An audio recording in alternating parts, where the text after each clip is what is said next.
Ya, Assalamualaikum warahmatullahi wabarakatuh. Kembali lagi dengan saya Dinda Trisna Paramita SPD. Pada kesempatan kali ini, saya akan menyampaikan materi pembelajaran mengenai pelabelan dan perencanaan tata letak.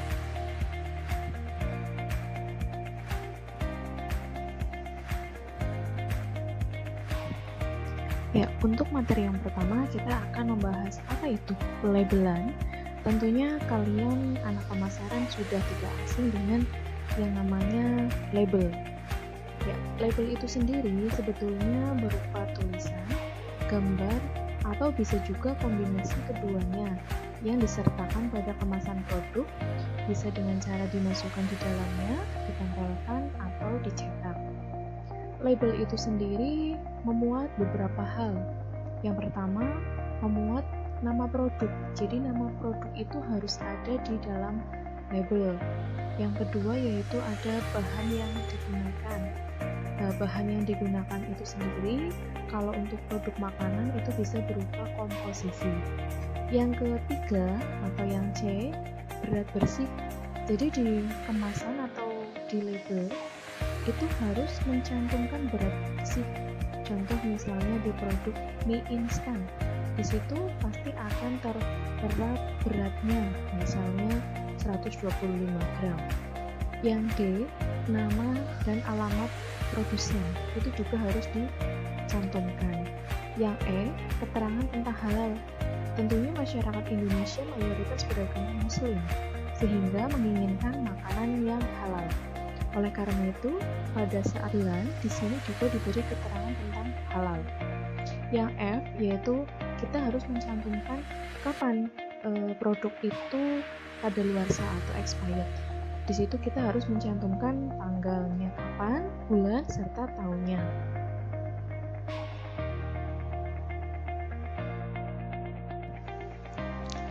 Ya, jika tadi kita membahas tentang apa itu label, pasti kalian sekarang akan bertanya-tanya, sebetulnya tujuan dari pelabelan itu apa ya?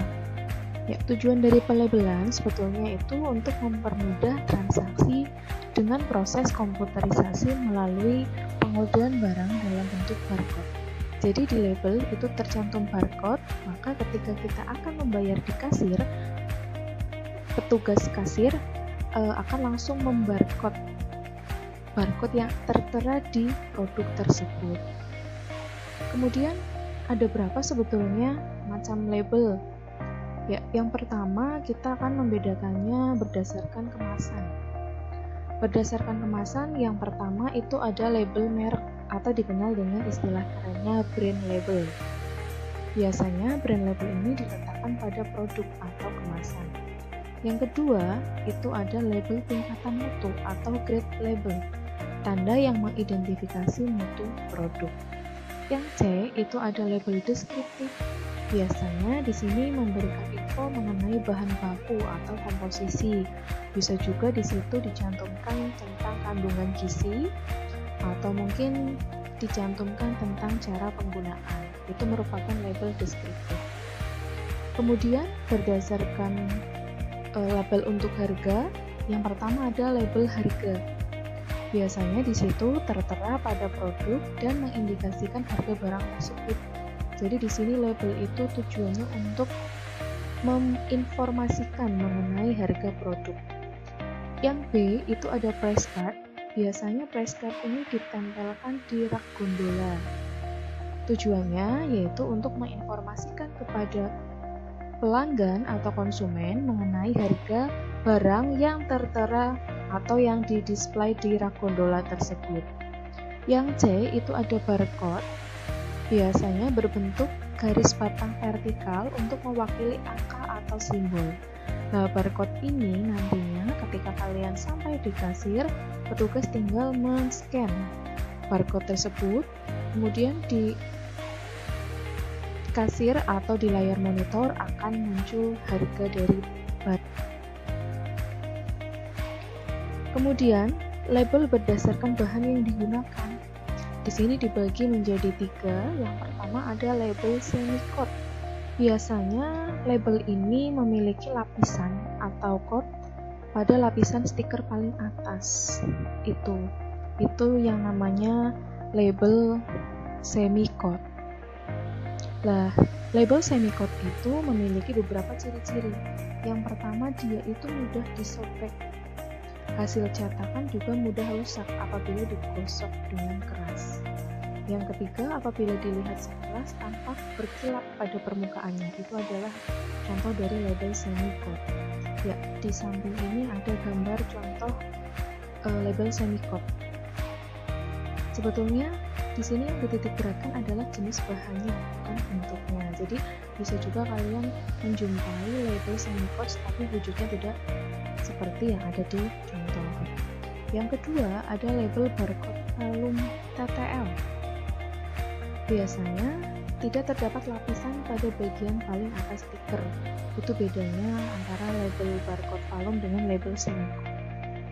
Ciri-cirinya yang pertama itu mudah disobek. Yang kedua, hasil cetakannya mudah disobek. Yang ketiga, apabila terciprat air itu biasanya akan lebih mudah rusak. Dan yang keempat, hasil cetakannya lebih jelas. Ya, di samping ini ada contoh dari label barcode alum TTL. Yang ketiga, itu ada label barcode UPO. Ini label yang paling kuat dan tahan dengan air. Dia tahan dengan air, dia juga tahan dengan panas dan tahan sobek. Label ini lebih cocok digunakan untuk luar ruangan. Label ini cenderung menyerupai bahan stiker hologram, tetapi tidak mengkilap. Itu adalah label barcode UPO. Kemudian, setelah kita membahas tentang label, pasti kita akan bertanya-tanya, sebetulnya manfaat barcode itu apa ya? Tadi kan di dalam label itu tercantum yang namanya barcode. Ya, manfaat barcode yang pertama kita lihat dari manfaat praktis. Manfaat praktis yang pertama yaitu untuk keperluan retail. Biasanya barcode ini digunakan untuk keperluan produk yang dijual di supermarket. Yang kedua, itu biasanya digunakan untuk keperluan non-retail. Barcode ini biasanya digunakan untuk pelabelan buku yang ada di perpustakaan. Tentunya kalian sering berkunjung ke perpustakaan, pernah meminjam buku, pasti di situ tercantum barcode. Yaitu disebut sebagai manfaat praktis keperluan non-retail. Yang tiga, yaitu keperluan pengemasan atau packing. Barcode ini biasanya digunakan untuk pengiriman barang, contohnya barcode tipe ITF. Yang keempat, itu ada penerbitan. Barcode ini sering digunakan pada penerbitan suatu produk. Biasanya di sini cenderung penerbitan buku. Kemudian, selain itu, manfaat praktisnya yaitu untuk keperluan farmasi. Barcode ini digunakan untuk mengidentifikasi produk obat-obatan. Dan bisa juga digunakan untuk keperluan lainnya. Itu adalah manfaat praktis. Nah, selanjutnya, barcode juga memiliki manfaat bagi penjual. Manfaat bagi penjual yang pertama yaitu ada proses input. Proses input data lebih cepat karena barcode scanner dapat membaca atau merekam data lebih cepat jika dibandingkan melakukan proses input secara manual. Yang kedua, proses input data lebih cepat karena teknologi barcode mempunyai akurasi dan ketelitian yang sangat tinggi. Kemudian, mengurangi biaya karena dapat menghindari kerugian dari kesalahan pencatatan. Itu adalah manfaat bagi penjual. Ya, setelah tadi kita membahas tentang label, kemudian kita membahas tentang barcode, yang selanjutnya kita akan membahas tentang merancang tata letak atau layout toko. Hal ini sangat penting karena ketika tata letak toko tidak sesuai, maka dapat menimbulkan berbagai macam dampak. Misalnya, pengunjung menjadi tidak nyaman saat berbelanja. Sebelum kita membahas tentang bagaimana cara melakukan tata letak, kita harus tahu dulu layout toko itu apa sebetulnya. Ya, layout toko itu merupakan area yang dirancang sebagai tempat menjual suatu barang untuk membantu pengunjung atau calon pembeli berbelanja dan mempermudah pencarian barang yang akan dibeli. Itu adalah pengertian dari layout toko.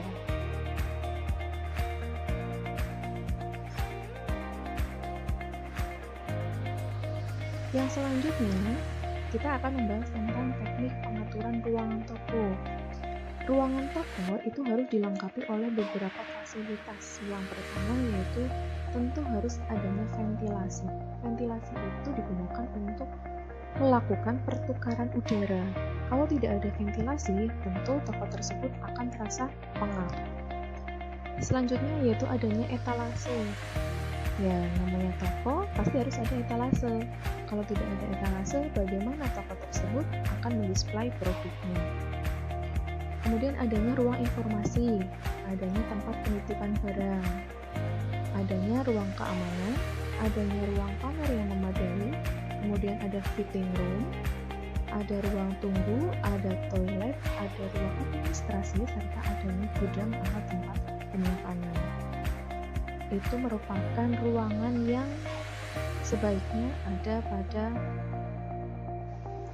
Kemudian ada yang namanya layout toko. Layout toko di sini kita akan bedakan menjadi beberapa. Yang pertama yaitu gridiron layout atau orang biasa menyebutnya sebagai grid layout. Grid layout ini merupakan tata letak rak dalam toko yang dibuat berlajur-lajur. Lajurnya terdiri atas lorong-lorong. Ini biasanya banyak digunakan di supermarket atau di minimarket. Kalian pasti tidak asing ketika masuk Alfamart atau mungkin kamu masuk ke pusat perbelanjaan. Di sana biasanya mereka menggunakan layout jenis gridiron layout. Yang kedua yaitu ada free flow layout. Namanya saja free berarti bebas. Jadi di sini biasanya digunakan untuk gerai kecil atau gerai besar. Selain disebut free flow layout, dia juga punya nama lain, yaitu lengkung, tata letak lengkung atau carving layout. Ya, contohnya bisa dilihat di samping, itu adalah contoh dari free flow layout. Yang ketiga yaitu ada boutique layout. Tentunya di sini layout yang digunakan oleh boutique. Sebetulnya hampir sama dengan free flow layout. Jadi di sini mereka itu menatanya dalam suasana yang bebas. Itu contohnya bisa dilihat di samping. Ini adalah contoh dari boutique. Kemudian rencana penempatan produk atau planogram. Nah ini planogram, tentunya pasti tidak asing. Jadi di sebuah retail itu pasti dikenal istilah planogram atau penempatan produk. Planogram itu sendiri merupakan diagram visual, gambar, sketsa atau denah yang menunjukkan secara terperinci di mana seharusnya setiap produk itu diletakkan. Apa sebetulnya tujuan dari planogram? Yang pertama yaitu meningkatkan keuntungan, yang kedua memberikan kepuasan kepada konsumen, yang ketiga mengendalikan persediaan, yang keempat mengurangi stok atau barang kosong, yang kelima memudahkan pengisian barang, dan yang terakhir memudahkan pencarian produk. Itu adalah tujuan dari planogram. Bagaimana jika di dalam mendisplay itu tidak sesuai dengan planogram? Tentu akan memberikan beberapa dampak. Yang pertama itu produk rusak karena display tidak sesuai dengan kapasitas rak. Contoh, di dalam planogram di shelving atau di gondola itu memuat 10 barang. Ternyata kamu mendisplaynya itu 20 barang. Tentu di situ akan memberikan dampak merusak produk. Kemudian kesulitan pencarian atau monitoring. Biasanya di sini akan menyebabkan produk rawan hilang. Kemudian kesulitan update label. Nah ini yang sering terjadi di retail, di mana mereka itu tidak update label, sehingga harga yang tercantum di situ itu tidak sesuai dengan barang yang ada. Yang keempat itu adanya keluhan konsumen. Biasanya di sini banyak konsumen yang mengeluh karena apa? Mereka kesulitan untuk mencari produk yang dibutuhkan. Selain keluhan konsumen, di sini juga menimbulkan keluhan yang disebabkan oleh pemasok. Ya, jadi pemasok di sini mereka juga mengeluh Kemudian, jika toko dan perusahaan itu kurang baik di mata konsumen maupun di mata supplier. Ini adalah planogram. Yang ini adalah planogram tabel. Jadi planogram itu bisa dalam bentuk tabel ataupun dalam bentuk gambar. Tentunya kita harus membaca panduan planogram terlebih dahulu. Jika tidak, tentu kita tidak akan mengerti apa yang tertuliskan di planogram tersebut. Jadi singkatan huruf yang ada di planogram itu menjelaskan tentang merek dan jumlah produk. Kemudian shelving 1-5 menjelaskan bahwa gondola yang digunakan untuk display itu terdiri dari 5 shelving. Warna-warni pada planogram itu menjelaskan atau memudahkan membedakan merek, memudahkan mengatur posisi produk. Satu warna itu biasanya mewakili satu merek. Dan yang terakhir, di situ ada angka. Angka di sini biasanya menunjukkan jumlah item yang dipajang pada shelving tersebut. Terima kasih. Sampai bertemu di pembelajaran berikutnya. Wassalamualaikum warahmatullahi wabarakatuh. See you next time.